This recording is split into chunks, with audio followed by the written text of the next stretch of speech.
Um, let's see. So if you are new, that for you TikTok guys, this is mostly talk about audio engineering and especially myths and nonsense that separates you from your wallet unnecessarily. And I am kind of watching the door because the mailman's supposed to bring me a rim for my bike. Put another free coaster hub together for the dirt jumper. And Jesus, pulls in a lot of people. Hey everybody! I know none of you guys are my subscribers and don't know who I am, but I'm glad to see you here. And hopefully I'm going to figure out, if they don't give me a stream key, I'm going to figure out some other way to stream this better so you can actually see what we're talking about on this show. But let me get the main window going and I'm going to start going here.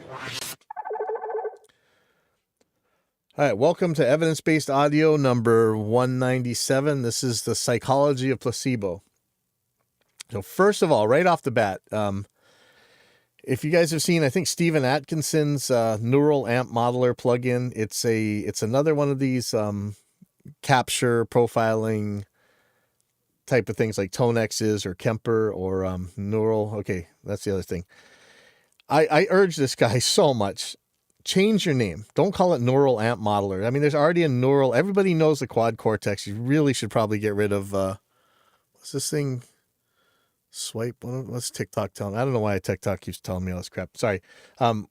Really don't think you should use this name. It's already out there as the quad cortex. There's no good point in I don't think in calling it Neural Amp Modeler. It's just confusing. And honestly, quad cortex has enough problems as it is. But anyway, so there's a new version out. I think he's saying that there's native Apple silicone support. Let me just check real quick. So they're saying the new plugin has arrived and Macs are supported. It's an open source miracle. A few weeks back, I was contacted by Ollie Larkin. Hey, Ollie. Everybody knows him, right? The friend of the show, one of the keepers of WDL anyway. So he's saying, I was contacted by Ollie Larkin, the lead developer of the iPlug 2, the framework I used to create the plugin for Neural Amp Modeler. He had seen the project and graciously volunteered not only an extensive rewrite of the source code behind the plugin, nice, including a new and spruced up UI, but also share with me some build tools that let me build the proper installers, and he fixed the Mac build in the process. I haven't gotten to try out the Mac plugin myself, but based on some testing, I hear that it works as expected on Intel chips, I believe. I'm aware of a few bugs, but I really wanted to get this out so that my Apple friends could get this in their hands as soon as possible, and we'll keep improving in the meantime. So if I'm kind of all in on the Helix because I use it for live too, but for your recording and stuff, so far it's free. So here's your profiling amp. They made some new stuff. Looks like a Marshall JCM 800 and a Bogner Uberschall models that you can go grab. I played with them briefly this morning. I still don't really know how to use this plugin all that well, but this installer works. I just went and grabbed the Neural Amp Modeler win.zip for my computer here that we're on right now, and I just ran the amp right off the bat. So go check it out. All right. So this next thing. Oh, by the way, okay. I should really pull this up. So somebody on Gearspace, boy, I'm sorry. I should have had this up. I meant to have this up and I didn't.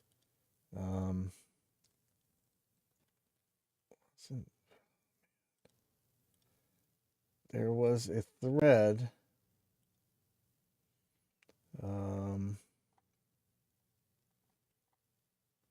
Oh, buddy, I wish. Hold on, I'm gonna try. I'm gonna try and find this. Find threads with your posts.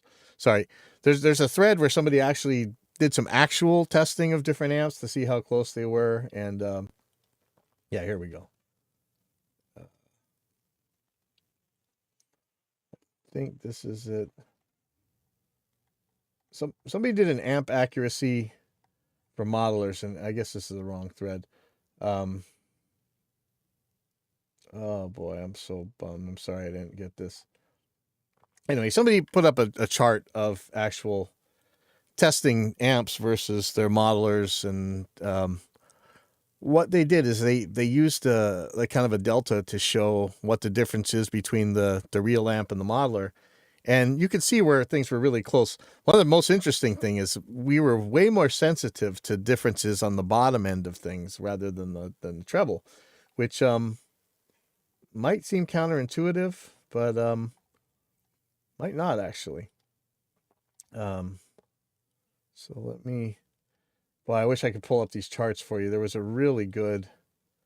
It really showed. So one of the points that I made is if you especially when we're talking about all this tone wood nonsense, or what we're about to talk about, mic preamps again. Sorry. I always say if it manifests in the real world, it can be measured in the real world. If you're talking about night and day differences between things, you could definitely show them with some sort of measurement. And people never do when you ask them for evidence. They just either they insult you, talk about how they have magic bat ears, and if you can't hear it, you're an idiot or whatever. But they don't put up these charts. And I just say if you if that difference is so big, you can put this chart up and we can see it. So let me move on here. So there's a thread on Safe Space by Gravy's Face, and this is just one of many. You know how we feel about this. Like for you who don't know, a lot of times in recording you use a device called the mic preamp, and this has become an object of religious worship. It's not.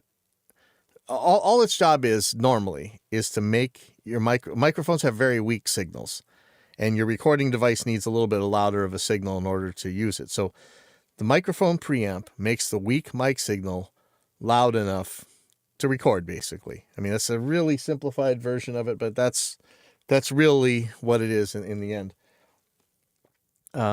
Sometime in the 90s, back in the day, there were a lot of kind of crappy devices out there. There were noisy mic preamps. There were mic preamps that had poor frequency response, poor bandwidth. They might have distorted too much. They picked up a lot of interference. And so, you would, when you bought these more expensive consoles, they tended to come with better mic preamps. And then it got to the point where some people were carrying around mic preamps that they took out of a mixing console that they liked. And they would carry that from studio to studio. And then all of a sudden, this whole market got born of people making specific mic preamps. And in order to sell something that you already have to somebody, or if you want to sell something, a product that they already have, you have to justify it. You have to say why it's better. And in a lot of cases, these mic preamps were better than what people had in their really cheap mixing consoles or whatever. But as time went on, and especially today, mic preamps are so good, even in the crappiest of devices. Like when you buy one of those $100 Scarlett Solos from Focusrite, we've done the tests. We've talked about this many times on the shows. Those mic preamps are very flat, very low noise, very low distortion. They're as good as you need, and arguably in many cases they're better than some of these ones you can pay a lot of money for. And but people, again, this is a religious argument. This people started saying that there's some kind of magic that certain mic preamps imparted onto the signal, and so people pay crazy money for these things when they already have them in their devices. So let me just read the original post from here, and the title is called "Preamps: Saving the Music Industry One Magic Pixie Dust Box at a Time." Bit of a rant, but like when did preamps become these magic go-to boxes that can cure cancer and give you the tone of your dreams, even without a microphone being involved? And what he's talking about is so many of these plugins, like especially Universal Audio is notorious for this. They have all these like mic preamp emulations, and allegedly, mic preamps sound different than each other, and you run whatever signal you have, even if it wasn't mic'd up, through this thing. It's supposed to make it fatter or warmer, or Sorry. More tube or whatever, more hi-fi, whatever. But, like we say, if you can measure it, we can tell. And if it's transparent, it's transparent. So, but, these are supposed to be adding a magical something. And, it's not totally counterintuitive because as a guitar player, for instance, you plug your guitar into an amp that isn't supposed to make your guitar louder. That's only one of its jobs. Its other job is to make your guitar sound different than it actually sounds. You're purposely distorting it. And these people act like that's how you're doing it with these mic preamps, but when you really come down to it,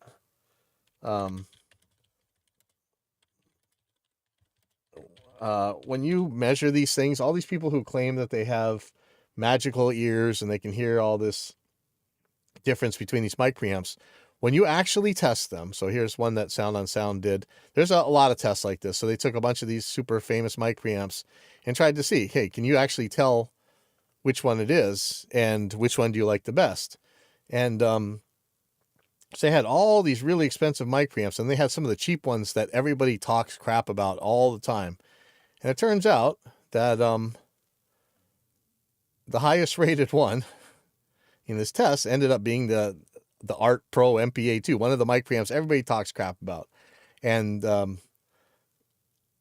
it's just amazing that these guys claim that they can hear all this stuff. And if you listen to how they describe things, they're not describing them in terms of anything you could actually measure. For instance, vague, dreamy, a touch boxy, slight harsh mid-range, disliked, clean but smooth, strident. Not much character, big bottom end. Clean, accurate, neutral, more transparent, warm lows, more depth and evenness, brittle, less solid, little dull, most information and naturalness. It's like so many mutually contradictory things describing the same one. So when you're just talking religion, you're not really going to get that many answers. But it turns out that when you actually test these things, the alleged golden ears with their magic, amazing bat ears can't tell the difference between these things any more than anybody else can. And they just pick half the time. For round 3, this was a Royer SF12 mic. They picked the Mackie VLZ, the one they talk the most crap about of all. It's a Mackie mic preamp that comes inside these the real cheap Mackie mixers. And so that's what we're talking about. So he says, let me keep going with this OP. It was bad enough 5 to 10 years ago when it was the Clone Wars and who made the most faithful representation of the Neve 1073, which is somewhat flawed of an objective given the age, condition, purity of a device spanning 50 years of use and abuse, to now a daily post with some poor confused soul wanting to know what preamp they should use for their guitar pedal board or for their Juno keyboards or for their master bus. A microphone preamp is for microphones, to bring a microphone up to a usable level. That's it. That's really it. Yeah, they can sound different, varying from negligible to extreme, depending on how they're used, the mic that's plugged in, and the components that comprise the system. They can sound different. In use, they're most likely not going to sound different. Okay, let me go on. And of course, most DI boxes have, for high impedance sources, guitars, old high Z mics, etc. But if you're not happy with your sound, please stop doom scrolling on Sweetwater looking for a replacement microphone preamp because your Motu M4 doesn't look as cool as the Royal Air Force Blue Neve clone that looks like it defended the skies over England in 1940. Listen, if you're... I've never run into a situation where you had this song where you were thinking, man, this song would have been a hit if only they would have sang it through a different mic preamp. It's not going to happen. If your stuff sounds crappy on one of today's low cost, but perfectly capable entry-level mic preamps like the Motu M4 or any of the Audience stuff or Focusrite, any of that stuff. If your stuff sounds crappy on that, it's not going to sound any better on an expensive mic preamp. Depending on if there's a noise component to it, it might actually sound worse. That's not where you're looking for your stuff. There might be some little different distortion that these things do if you really run them out of their normal operating range or out of their linear range, but get out of here. I mean, if you really are planning on distorting stuff, there's probably better things to do, but then sure, go get the mic preamp that distorts the way you want. But and I know, and you definitely know, and stop lying. You're not using the mic preamp for that. You're using it as a kind of a psychological crutch or a placebo, or, in our case, very cynically, to, oh boy, to make the customers feel a little bit more comfortable because it's a brand they're familiar with. Uh, so you have a guy that says, that's what I used to think. But after getting a Universal Audio 610 to do my tracking duties, as well as the occasional reamp on certain tracks, it changed my way of thinking and recording. I just don't think I would get the same sound out of a Motu M4 or Studer Digital Desk, lol. Some people can hear it, some people can't, I guess. That's always the thing. When you ask for evidence, instead of them actually giving you evidence, what do they say? Oh, I guess you just can't hear it because you're just a neophyte. You're a noob. You don't know what you're talking about. Oh yeah. If you really want to see. So right now, this is my control room. I got some bike parts ready to go. Guitars on the walls. More guitars. More guitars right now. And I think my soldering iron is actually put away for once. Amazing. So sorry, let me put that back on there.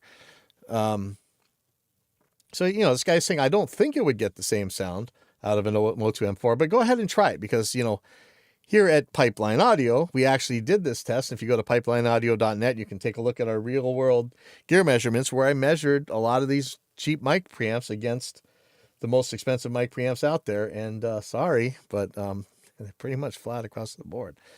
And then just this insult. Some people can hear it, some people can't, I guess. Get out of here. And this is I like how this guy said it because this is where we run into. People are trying to get into recording, and you really don't need that much money. You need skills, you need time, and you need experience. But they're getting all this advice to forget those two things and to go buy special magical religious artifacts, these special mic preamps, special cables, special guitar parts or whatever that are going to do the magic for them. And it's just not going to. If your stuff sucks, it doesn't matter what gear you're running it through. I like this. Somebody says, of course, there are differences between various preamp designs, but in the vast majority of use cases, they are of little, if any, sonic relevance. Plus, I can't stand this babble of some folks who seem to think they belong to a clandestine group of enlightened people with bad ears. So I almost named this thing a clandestine group of enlightened people with bad ears.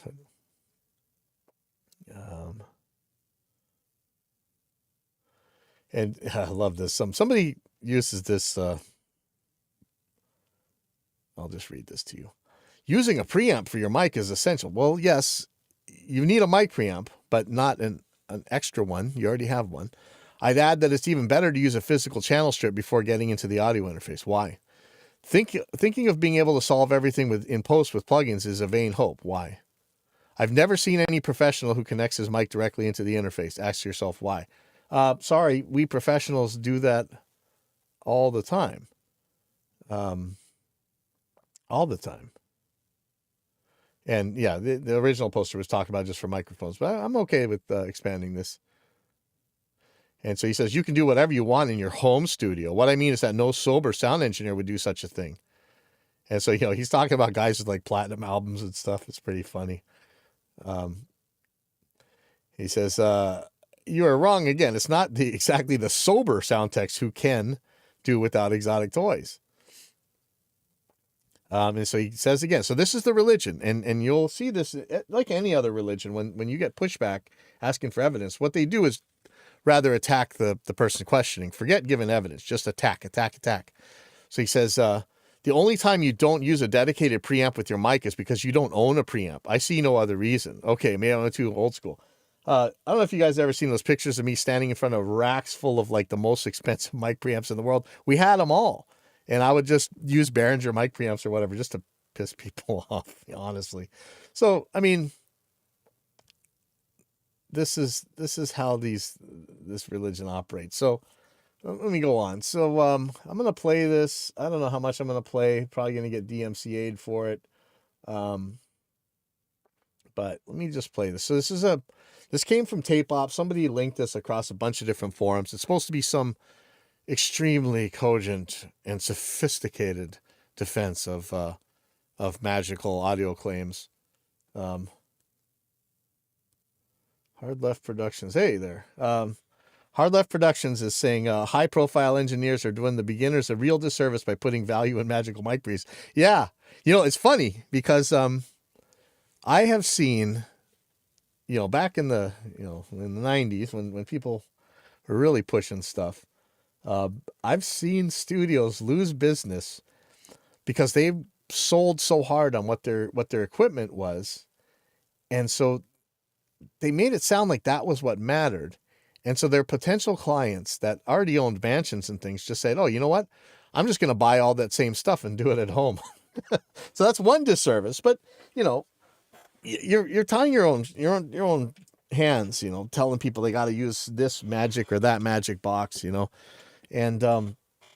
it hurts because what you could be doing is stifling the career of an artist that, we don't even care what their stuff sounds like. How well it's recorded. Whatever they got at home is fine, and you'll take care of the rest. But no, instead of them working on their songs, they're going to worry about how do I save up for this magical microphone or magical power cable or whatever. And I'll just talk about Calibres, right? I mean, the heir to the Misfits throne, basically. These guys brought me what they had done on a 4-track cassette. And this was 2000 or 2001 or 2002 or so. I don't even know where they found a cassette, but you could hear by the songs that these guys had it, and had they instead spent all their time trying to figure out how to record with some magical mic preamp or buy all this junk, maybe they never would have wrote those songs, All right. So anyway, this thing's coming from Tape Op, and it's called The Psychology of Analog. It's really artsy fartsy. I'm going to get through as much as I can. I might speed it up. I'm not sure, but let me just play this. It came so highly recommended from all the sophisticated theologians. And I don't know if you know how I feel about sophisticated theology. It usually isn't. It's usually the same stuff, just dressed in a tuxedo. But let's see how this goes.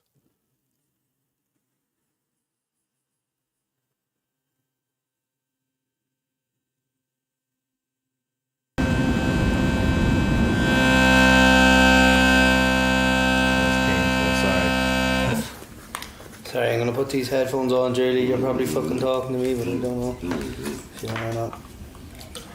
So a bunch of establishing art shots, some noise, some grainy looking film like it could have been done in the 40s or something. I guess that makes it more legit somehow. Find it. Alright. Just a sec. Keep an eye that you're not moving off access, that I'll know. You what? Same position, I've got those mics coming up there. I'm not sure when this actually gets into. We're 40 seconds in. Yeah, I'll go back to where I was and just pump them up here. So it's like we're watching something really deep. Look at this. It's the psychology of analog. Oh, more blurry art shots. I'm not an academic or a doctor, but I've been obsessed with sound since I was 5. And I've been working in professional recording studios since 1988. So this is some lady who got her start slightly before mine, a couple of years, 3-4 years. I think she was involved in a lot of really cool stuff. She's an audio engineer. She's going to tell her story here. While researching for this project, I knew nothing about the neuroscience behind the way my own brain had developed, but I did know that due to having spent much of my childhood from the age of 5 to 11 in hospital, and most of that in a room alone with just a radio, I'd accidentally developed good analytical listening. So my brain must have overdeveloped my listening skills and underdeveloped my visual recognition of both language and faces. I spent from 1976 to about 1982 listening to the radio, and I became fixated on recording studio techniques. And so she's telling her story about, she was sick or whatever and she was in the hospital. She's making some claims that I'm not sure that she could back up. She might be able to, but she's just stating them. These are bald assertions, so take that for what it's worth.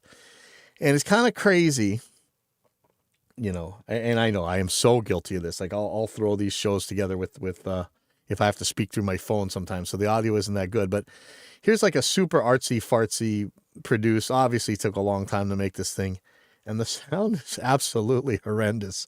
Like this is like every single beginner noob compressor mistake and everything else. I'm like, it kind of kills the claims you're making. And I know I've had horrible sounding shows before, but I'm doing these live, and I'm not claiming any magical anything. Studio gear. I finally got back on my feet when I was 12, and my sound-obsessed brain managed to fly through all my music theory grades. From school, I landed a place on the recording technology course at Salford Poly, which was mentored by George Martin and Can you imagine that? George Martin is your teacher at recording school? taught by legendary producer-engineer Bill Leader. I got Student of the Year and immediately got a job at Strawberry Studios in Stockport. At that point, I was 17 and straight into sessions with New Order, Happy Mondays, Lisa Stansfield, the BBC Orchestra. Yeah, so this girl got right away, not even 18 years old, got into a recording studio in a very high position that most people don't get into until they're 30. So well, that's a whole nother argument that I'm not going to get into right now, but obviously it's possible for a female to get into those positions. Charlton's, World of Twist. It's more artsy fartsy. I'm gonna put this on a faster speed so we can get to the actual alleged point of this thing.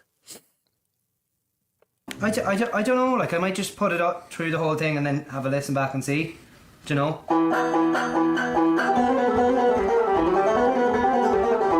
Artsy stuff. The last 30 years in recording studios, working to tape and building an understanding of the psychology of the recording process. This project made me investigate the neuroscience to get a better insight into both the creative process and the listening experience. So she's saying she's trying to study some of the neuroscience for this stuff, which is interesting. Back in the late 90s, professional recording studios had to either invest thousands in the latest Pro Tools or shut down. A reel of 2-inch multitrack tape cost £200. It could hold either 15 or 30 minutes of recordings, depending on which tape speed you chose to run at. 30 inches per second equals 15 minutes of recording. 15 inches per second equals 30 minutes of recording. Tape machines were costly to maintain, and multi-track editing of the individual tracks was impossible. There was no level of undo, and so it was really no surprise that Pro Tools was embraced by nearly everybody. So we're talking about the transition from tape to DAWs. And I'd say that there was a short transition in between those, between analog tape and digital tape and DAWs, but that was kind of happening at the same time. And like she says, tape is expensive. You can't edit the individual tracks all that easily. And, they got to the point where, nobody was selling tape even. And the machines are hard to set up, and not hard, but it takes some time and you have to do it right. And there's a lot of advantages to getting off the tape recorder. I believe it. And I was kind of an early adopter. I wasn't a Pro Tools fan, but, I still understood what was going on here. So little demand for the reels of tapes that the manufacturers shut down, and getting fresh tape became a really big problem. The problem was not actually solved until a few years ago. Analog tape is expensive. Tape machines are... So I know we're 4 minutes in. We haven't even stated the premise of this video. I think you can guess that what they're really probably going to say is that there's something bad about recording on digital stuff versus a tape recorder.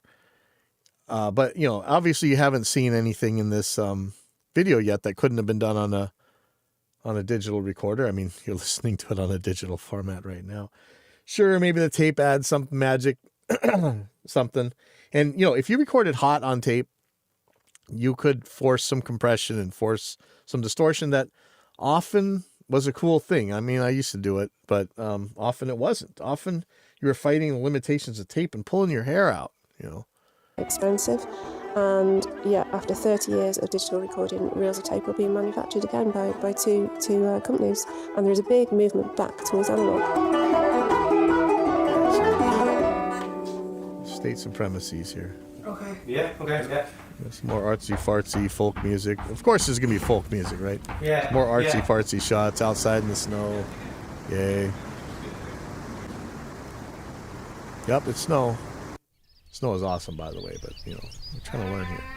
Oh, more artsy-fartsy establishing shots. What are you singing, Norman? Wow.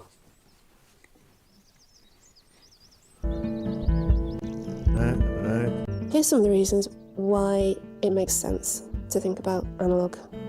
Well, look at that. Is that When it shine? comes to our senses, smell and taste are linked, hearing and touch are linked, and vision stands alone. And its activities dominate the other senses. It's the queen bee.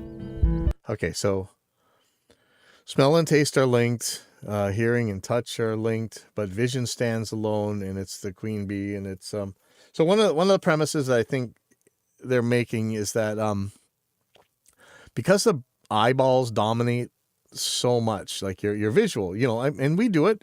I EQ by eye sometimes. I turn levels by eye because I see something that's too loud. I'm gonna turn it down, looking at a meter instead of just hearing it necessarily. But you know, it's not like we didn't have meters before. But the argument is that I guess some amount of visual stuff is okay, but too much visual stuff means you're not really going to be listening to what's going on, sort of, I think, is what they're saying. Let me keep going. Closing your eyes really helps focus. So Stevie Wonder is on a massive hearing advantage there. Closing your eyes really helps focus. So if you're working on tape, hey Tom, if you're working on tape, you're gonna hear things better. However, let's just go to some scientific publications here where they actually test this stuff. Does closing the eyes enhance auditory attention? No. It increases attentional alpha power modulation, but not listening performance. And if you go to Google Scholar, you're going to find piles of these same type of articles that are going to tell you that closing your eyes doesn't make you hear any better. You know, you hear about these people that have to develop their other senses better because they've gone blind or whatever. That's a kind of a different thing. Just not seeing what are you even saying you're not seeing? Back when we had the tape machines, we were watching the time code all the time. We were watching the meters all the time. We were watching, you know, different types of things. There are so many different types of meters: level meters, compression meters, correlation meters, goniometers. It's not like we weren't always looking at something. This is so much special pleading here, but I don't know how much I even want to play of this because this is something the religious are going to use to argue things, but they're not really making a point here. I just wanted to show what it was that's out there right now that everybody's talking about, and it doesn't seem to have a baby in the bathwater. But I'll just keep going for a little bit. Playing your instrument uses procedural memories. These are memories that have formed hardwiring, and therefore you don't really have to think about them. I really wish they would turn her voice up. I mean, this is supposed to be about audio and convincing us that this is superior, and yet I can't hear her talking. I hear all this artsy-fartsy folk music instead. Ducky water freezing in the season of the drought. Out to walk the back the bill again, the ordinary day, and lead the moon pull a body in. Do you see this stuff this guy's doing? Like is it gonna be any worse on digital? I mean, come on, get out of here. Never asked for, nor neither refused. Happiness like nausea comes and goes.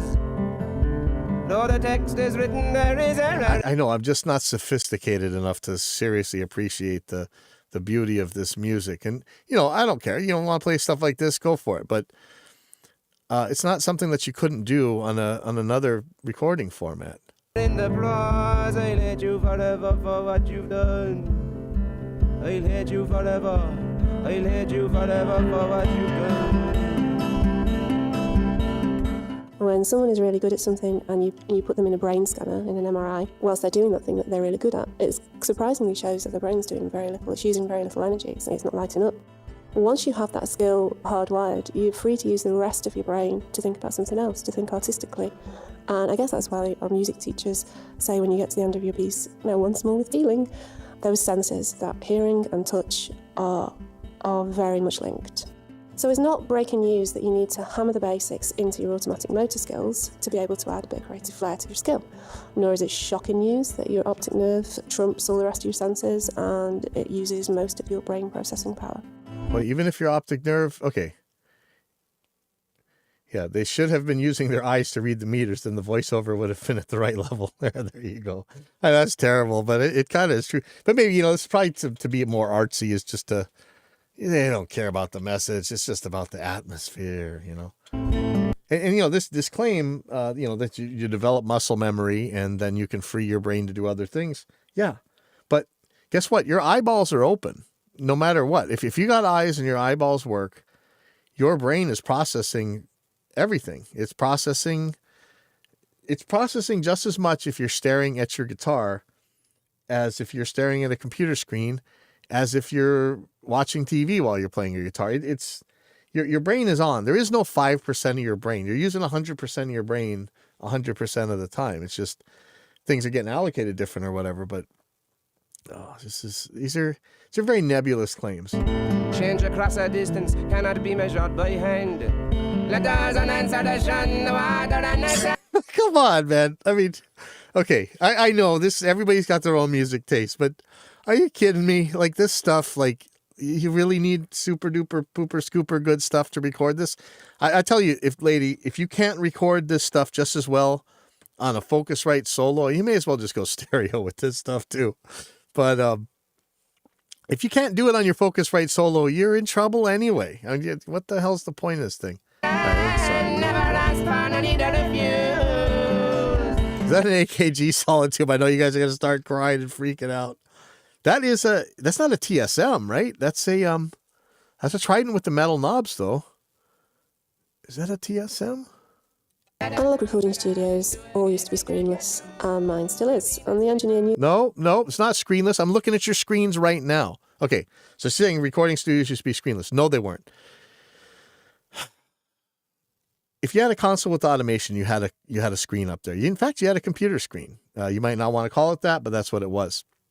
But I'm looking at a picture of our auto locator right now. Okay, that's not a screen. It's telling you which channels are armed, which channels are in auto input, what the time code is at the time, what the status of the tape recorder is. You're looking at a screen.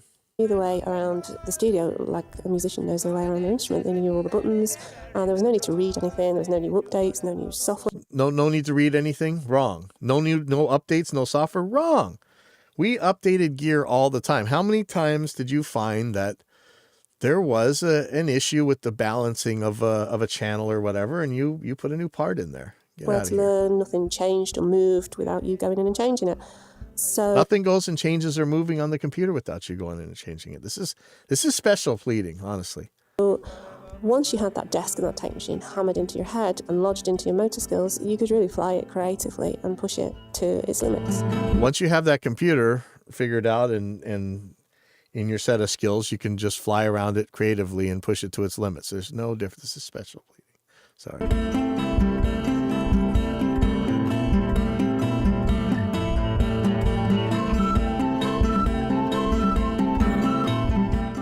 So none of your brain goes into data processing. Oh, I'm dying. Okay, hold on.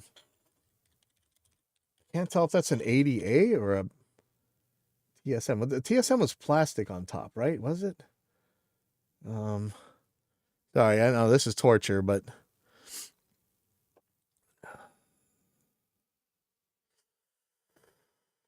that's the TSM. Okay, that's not. Let's see the 80A maybe. It's the red anodized caps I'm trying to remember here. Is that it right there? There we go. Is that an 80A or an 80B?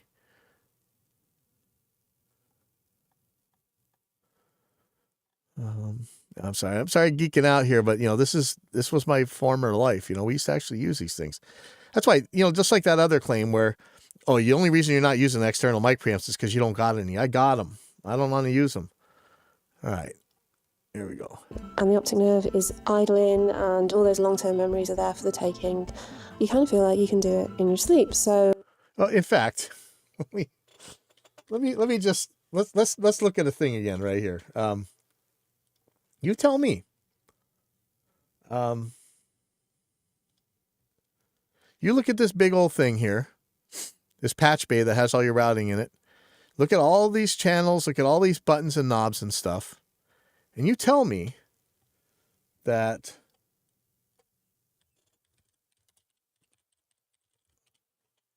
somehow that is easier to see. It's less confusing than this waveform here. I mean, you're looking at stuff. You got to process a pile of stuff. When you're talking about a big console, I mean, the joke about those old consoles where they were so big and so wide with so many wings on them that you had so many chairs that you needed a phone at one end of the console to call the guy on the other end of the console. You tell me that's not taking up all of your visual processing power? So if you're not reading anything, you can be sat there thinking, oh, do you remember the time I mic'd that harmonium? If you're not reading anything, well, are you reading something on the computer, or are you reading something when you're looking at this console? And then It's killer because this guy is a filmmaker. It's like panning through this console, almost nullifying everything she's saying. I'm sure he doesn't think he is, but he is. put the mic into an amp, re-mic the amp in a corridor, and that sound, we should try that here. Yeah, I couldn't think about reamping when I run a computer. It's not like anybody doesn't talk about reamping all the time. It's not like there aren't 100 videos on Glenn Fricker's channel where he talks about reamping from the computer. It's not like all these guys that talk about how to record on computers don't talk about reamping. So, yeah. Okay, lady. Those sort of thoughts, they're at the back of your head and you're able to pull them forward. And memories like that are easy to recall because they involve people and places, not just something you did clicking on a computer. So, Well, I don't want to say the L word, but this is a Luddite. Is it not? Is this not like like your Amish Luddite? I mean, this is so special pleading. It's like, with the Amish, right?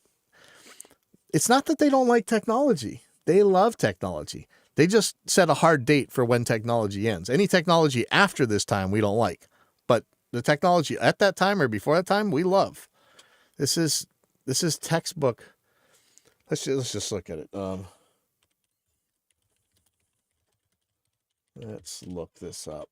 Maybe Stanford Encyclopedia of Philosophy. Actually, let me not. How about logically fallacious is probably best. So let's look at special pleading here. Applying standards, principles, and or rules to other people or circumstances while making oneself or certain circumstances exempt from the same critical criteria without providing adequate justification.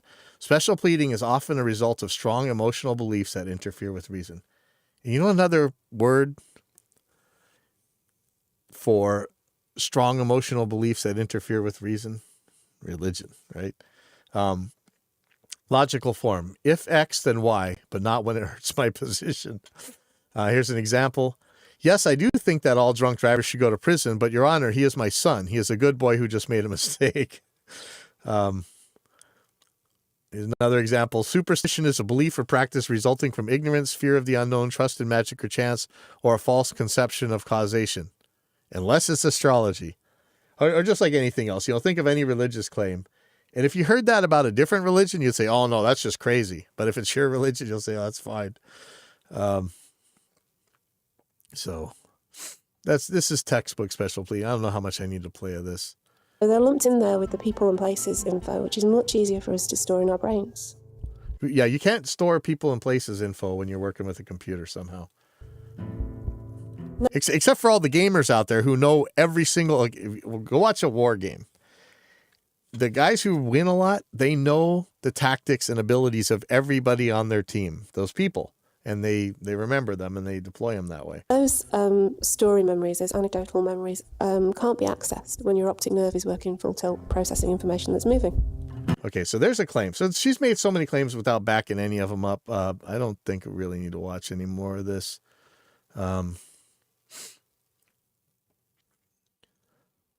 So I guess people are saying somebody's recognizing that modern recordings are too trebly. Hey, man, you would have hated the 80s. Thank you so much for making this informative video on a subject that this is some sycophants, man.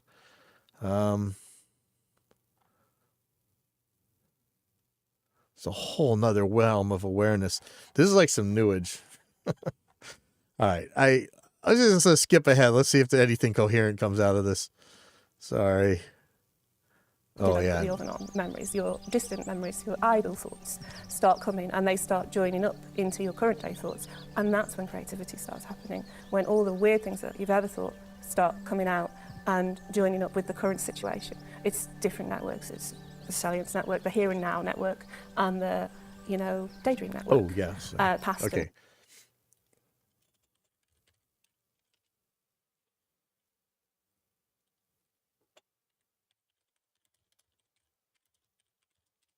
them. Okay, so I was wrong. Reaper Rosetta will run VST3 plugins. I had the paths wrong, and it was an earlier version that didn't or something.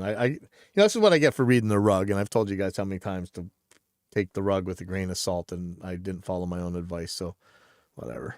Future Network. And the only way that they get to connect and make innovation and creativity is if you allow them to. But the first thing you need to do is stop processing data. I'm ready for. I don't believe that this lady records with her eyes closed and doesn't ever look at the mixing console or anything else.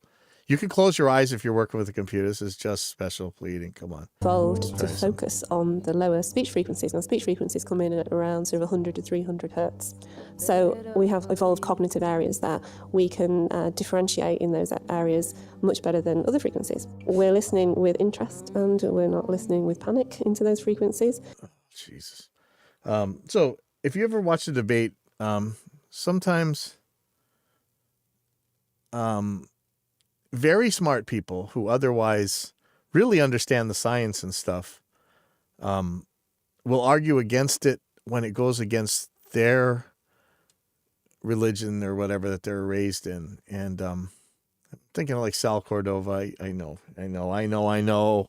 But how about Francis Collins? Is that the guy? The Human Genome Project. Is that who I'm thinking of? Francis Collins. I mean, this guy had a lot to do with the Human Genome Project, and I think somebody else kind of got bumped out of there who probably could have done it all by himself without the government money. But anyway, after all this time in science and stuff, he turned religious because he saw a frozen waterfall split in three, or that's what he says. And he says, "Oh, 3 frozen waterfalls, therefore the Trinity, therefore this one specific religion," whatever it was. It's so bonkers how people can kind of compartmentalize. Because obviously this girl's smart. She understands a lot of the science behind this stuff, and especially the sounds. Obviously, when you hear her talk, you know she knows what she's talking about sound. And yet the way she puts it together, if it interferes with her religion, she just tosses all reason right out the window. And this is just kooky. So let me just go to a safe space, and here's a little bit about what people were saying about this video, because again, this is all this retro Luddite crap that separates people from their money. Instead of doing recording, they got to go buy some fancy mic preamp or whatever. So this is from Sharp 11 over at Safe Space. He says, right at the top of the video, it says Analog Catalog Presents. So you know rough waters are ahead. Well, the world is analog until you get down to the quantum level, which, okay, again, I'm sorry I keep digressing, and I know how much that hurts people's feelings when they find out that their analog tape recorder is actually digital. It's actually discrete anyway. It's got discrete quantum values on it. It says, I watched, and this is my takeaway. There isn't a single thing she said that is exclusive to analog and not available in the digital domain. Room sound, performances, not processing data, closing your eyes. These are all tricks we professionals use all the time. Her problem is she just doesn't get on with Pro Tools. And I would say Pro Tools is just a generic term for any DAW or anything else, actually. So she's invented this whole mumbo-jumbo scientific theory. It's not actually a theory. An opinion, it is opinion, as to why instead of just accepting she likes to work that way. Worse, she's decided, okay, so here we go. This is why we do this show. Worse, she's decided, like on so many on the site, that the way she works should be the way everyone likes and should work. She lives in a box out in the woods with a home studio, laundry, and a kitchen, just like me. But instead of a simple computer, she's got a clumsy and complex tape setup from another era. That's the only difference. There's plenty of data processing when working with the console and tapes. Thankfully, this guy's backing me up, because that's what I'm saying. When you're looking at a console and you're looking at a tape recorder, you are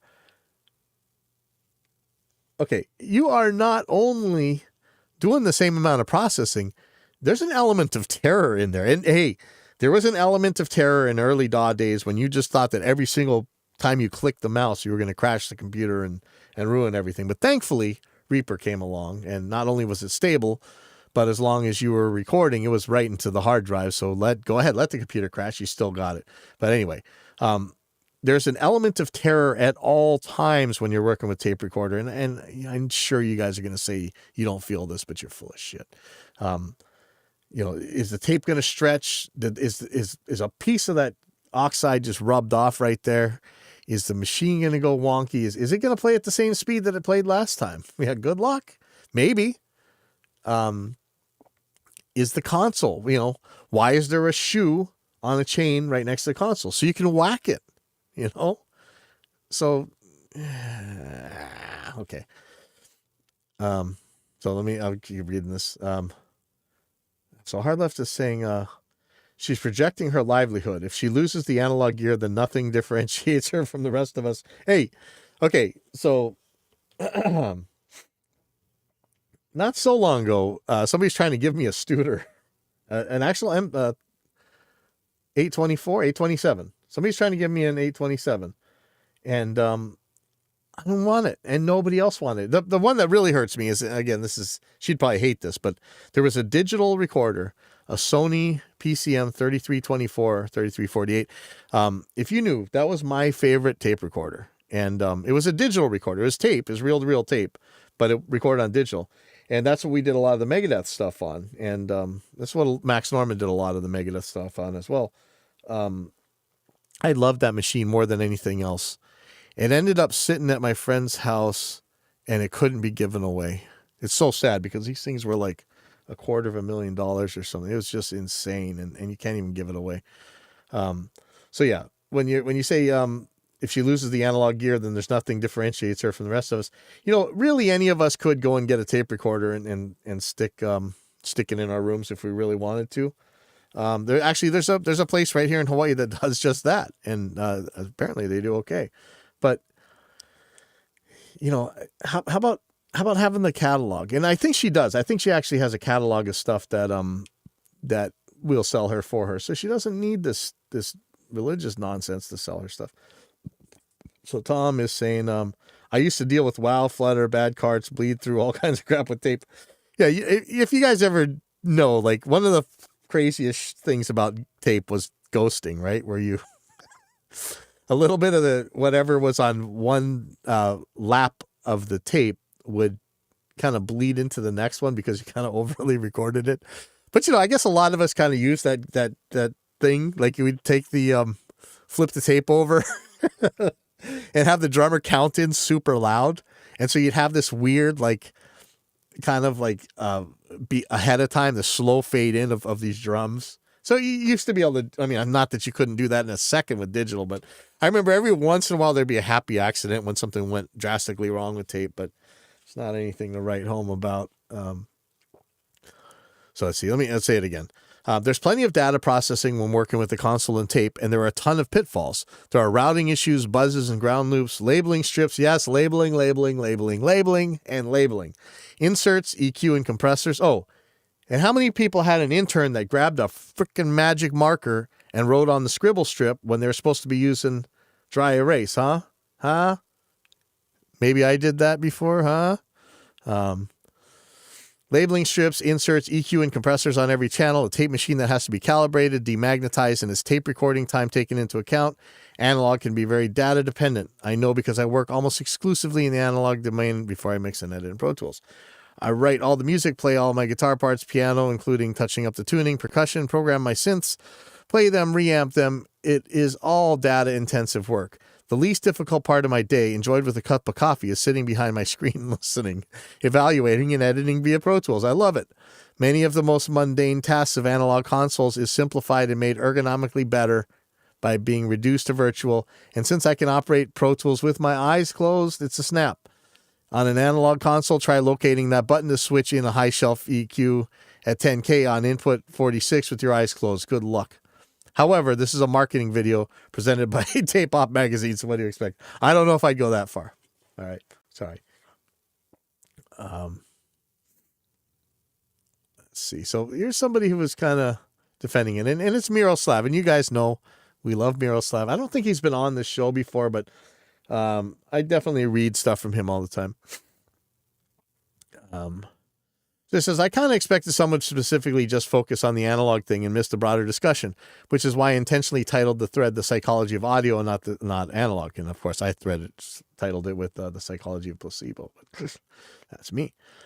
Your comments are all focused on attacking her perspectives rather than actually discussing them. I don't think so. Sure, everyone can shut their eyes and all that, but even when you sit at the DAW, but her point was that DAW work 95% of the time is a visual data input, output focused activity, just like a tape recorder. Unlike when you're working in a console or tape machine. Wrong. Where, of course, your eyes are also open, but what they're taking in isn't a constant stream of data. Wrong. If your eyes are open, you're taking in just as much data as you are when you're looking at a computer screen. I know I don't stare at the reels on my tape deck the entire time I'm tracking to it. No, you're looking at your meters. Once it's put into recording or play, it just kind of fades away, but I guess some people are mesmerized by the spinning wheels and they can't take their eyes off of them. You know, when I started, that was me, actually. The way you're describing, you might as well say that looking at a scenic nature view is no different than watching endless traffic going down an LA freeway. No. The claim she made would say that those are different things in terms of data processing, which they aren't. He's saying also it's not a marketing video. I'd love to see somebody working in Pro Tools with their eyes closed. Well, my friend, I would hate to have to show you our contact guy over at Pro Tools, Ed. He doesn't have a choice. By the way, I have a DAW I use regularly along with the console and tape machine, so yada. So you go. And like I say, go Google Scholar this. You'll find out that you're not really gaining anything by closing your eyes. But anyway, that's about. I got to do some recording in a couple minutes here. But I'm going to use my eyeballs. Sorry. I'm going to use my eyeballs when I get the mic up into the right place. I'm going to use my eyeballs when I plug the mic guitars into the DI, and I'm going to use my eyeballs. You get the picture. So you guys on TikTok, please do whatever it is that boosts the crap out of my stuff. I got the 1,000 followers or whatever I need. I just need a stream key, and they haven't given me one yet. I'd love to have one because this sucks. I don't really even want to use a stream key. Can't we just do this right from our computers? Just, I guess I could feed in and out to my phone somehow. I'll figure that out later. But I'll see you guys next week.